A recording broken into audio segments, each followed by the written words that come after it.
হয় সেদিন, যেদিন ওকে তাড়িয়ে দিয়েছিল সেই দিন। সেই দিন? সেই দিন ফারহান মিতুকে তাড়িয়ে দেওয়ার পর ও যখন রাস্তা দিয়ে হাঁটছিল, তখন কয়েকটা বখাটে ছেলে ওর পথ আটকায়।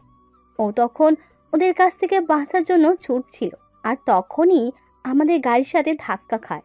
তারপর আমরা ওকে হসপিটালে নিয়ে যাই। আল্লাহর রহমতে সেদিন বড় কোনো ক্ষতি হয়নি, কিন্তু মিতু আর ওর সন্তান দুজনেই সুস্থ ছিল। ওনার কথা শুনে ফারহান অবাক হয়ে জিজ্ঞেস করলো, সন্তান? হ্যাঁ, সন্তান।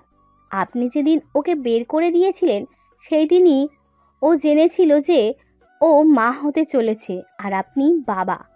ও সেদিন খুব খুশি ছিল আর আপনাকে সারপ্রাইজ দিতে চেয়েছিল, কিন্তু আফসোস ও নিজেই সেদিন সারপ্রাইজড হয়ে গিয়েছিল যখন আপনি ওকে অবিশ্বাস করে বাড়ি থেকে বের করে দিয়েছিলেন।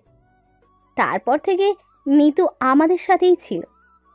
মিমি হওয়ার পর ওর বাবা মা ওকে ওদের বাসায় নিয়ে আসে। সেদিন যদি আপনি ওকে ভুল বুঝে বাড়ি থেকে বের করে না দিতেন, তাহলে আজ মিমিকে নিয়ে আপনাদের দুজনের সুখে সংসার হতো। কিন্তু দেখুন, আজ আপনার মেয়ে আপনার সামনেই, কিন্তু আপনি নিজেও জানেন না যে ও আপনার মেয়ে। হয়তো মানতেই পারছেন না, কিন্তু এটাই সত্যি, মিমি আপনারই মেয়ে।